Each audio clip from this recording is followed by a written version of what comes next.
Излезе първото CD на българската банда Day 40, която се подвизава в Лондон. Скоро групата ще има и нов видеоклип. Тони Арнаудов е познат сред своите приятели като Тони Сатаната, пое функцията агент на Day 40, за да свързва групата с медиите, както и да поеме ангажиментите им за свирене на живо. Поне така прочетохме в Фейсбук страницата. Така ли е, Тони? Да, трябва. Добро утро.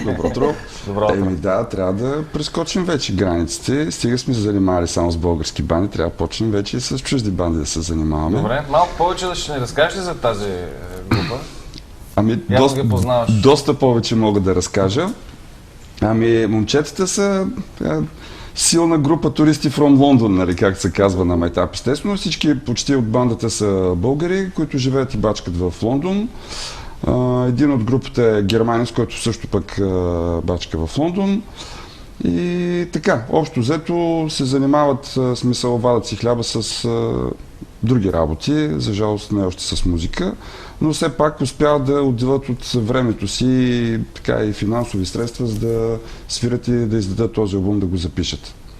От кога съществуват като група и колко са?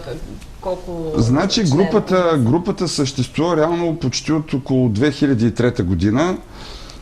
Основател на групата е Ден Димитров, който преди това дълго време е свирил с групата Brainstorm. Тя е добре позната група в България. След като заминава за Англия, там се подвизава в още една-две формации Imperium и Imperial Destroyer. Даже с една от бандите там свират 2008 година в Bloodstock Festa в Англия. Подгряват там доста известни банди, но основно си прехвърлят така силите в занимават се с Day 40. После към него се присъединяват и други хора. В момента състава е Дилян Арнудов, който е познат от групата FJK от Хасково. Също в Англия се е занимавал с още една-две групи. Snake Eyes мисля, че беше последната. Само да кажем, сега в момента виждаме кадри от тяхни концертно участие. Да, това е концертно участие на Day 40 в един лондонски клуб Намбука. Искам също да кажа, че това е миналата година. Миналата година също бяха в България на Wild Child Fest във Варна. Така че те вече минават границите извън Англия, преминават към България. Надявам се да видим до някаква друга държава. Сега ще видим тази година, като излезе, както излезе сега албума, като излезе и клипа, дано така малко да се прошуми из България, да дойдат пак да направят някой... То концерт няма да... ще мислим нещо да правим на някой фест.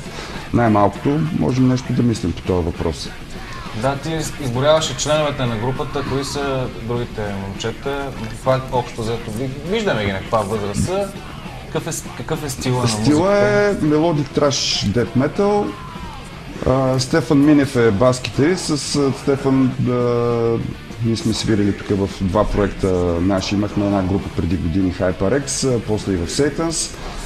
Той беше дълго време басист на Hell No, след това свирише с една банда Nevergreen и всякото замина преди няколко години в Лондон и те вижте от света много малък. Някакви хора от тук, от там и пак са събрани на едно място, пък се оказва, че се и познаваме и така нататък. Всъщност, те, отивайки в Лондон, там се събират и решават да създадат и групата. Проект от преди. Ден там прави всъщност групата, след като тукашните му българските проекти, нали, така или иначе, приключват нещата, след като заминава в Лондон и вече там си прави тази група Day 40. Минават и други хора през групата. Ангел Ангелов от групата Абсолют от Свищов е записал първоначално барабаните за албума. Още един китарист минава през групата Владислав Друмев, който записва някои от солата за парчетата, но реално погледнато няма възможност да свири на живо и затова взимат китариста Дан Баум, който е германец всъщност. И за участията на живо използват него, нали, освен Ден, който си свири на китара, две китари стават, нали. И сега новото попълнение на групата, това е Светослав Димитров, който идва от варненската група Символик. В момента свири отделно с група Парадокс, преди това е свирил и с група Окови. Така че, общо взето, музиканти, които са свирили дълги години с различни банди, някои продължават да свират и в други групи. И в крайна краща мъчат момчета нещо да правят и да се случват нещата. Независимо от всички трудности. Дилян Арнаудов, ако не се лъжа, той има една песен участие в последния албум на Джон Стил. Две парчета. Две ли са? Да. Той беше сега и на Полинеро Феста. Беше на Полинеро Феста, заедно с Джон Стил свириха. Той е такъв много страхотен, специфичен вокал. Да. Мощен, за мен е много добър вокалист. Супер е. Ами добре, албума кога е? Имаме ли идея през последните години ли са писани песните? Те са общо взето от последните години събирани парчетата. Това са само авторски песни, не? Всичко е само авторски композиции. Общо взето всичко, музиката и текстовете са на Ден Димитров. Интересното е, че в албума присъства един инструментал, в който свират няколко китаристи, гост-музиканти, на които са им изпратени части от парчето, в което да си свират солото. Те си записват солата, после ден ги сглобяват тия работи и се получава последното парче от албума инструментал, което се нарича Антиквариум. Значи участват китаристи от The Revenge Project, от Symbolic, от Wartime. Това са Стан Станчев, Ники Бонев, Стафа, Деймуса. Отделно останалите членове пък от Revenge Project участват като бек вокали в заглавното парче на албума. Заобщо помагаме си все още, си помагаме така старите кучета. Държим фронта и си помагаме един на друг, независимо, че едните са на Албиона, другите в България или както някои са и в Калифорния и в Испания. Ето, примерно, обложката е правена от един от създателите на Демос, приятел на Дан. Чакай, как му беше името на колегата, че те много неща станаха тук. Иван Валентинов, който пък е в Испания, обаче ето той пък помага с артворка. Така че...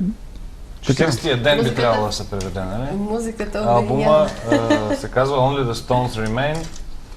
Единствено камъните си спомнят. Да. Или напомнят. Да. Имат ли успех? Популярни ли са в Лондон? Ами, сега да кажем, че са популярни, малко да не се изхвърляме. Да не се изхвърляме, много е трудно положението. По-тесни кръгове, но все пак в по-тесни кръгове, да, имат си фенове, след като са свирили там в лондонски клуб, след като Ден е свирил преди това с другите си проекти на Bloodstock Festa, имат познати, имат фенове. Дан Баун, който е други китарист на бандата, германица, той пък свири в една английска банда Monument. Те пък са доста по-известни, така, малко са по-напред с материала.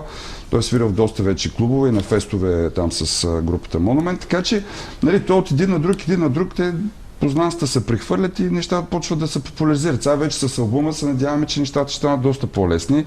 Клипа като излезе по същия начин. Клипа ще бъде на второто парче от албума. Да, клипа е на второто парче на албума, ама няма да издам повече подробности. Добре. Нека като излезе клипа... Кога ще свират в България? Кога ли чакаме? Ами чакаме ги, когато успеем да направим така, че някой да ги покани, защото знаете, че това не е много лесно. От Лондон да се тръгне, да се пренасят инструменти, китарни апаратури, самолетни билети, прибиваване тук, това си струва доста пари.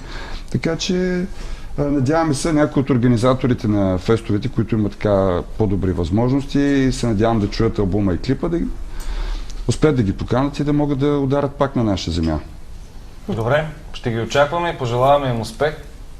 Нека само да кажем, да се направя и аз автореклама, че клипа ще може, когато излезе новия клип на Day 40, да го гледаме в високите амплитуди, както и анонс при наближаването на 26 октомври ще можеш ти допълнително да направиш там, така че който се интересува от тези неща, в най-скоро време ще може да ги научи.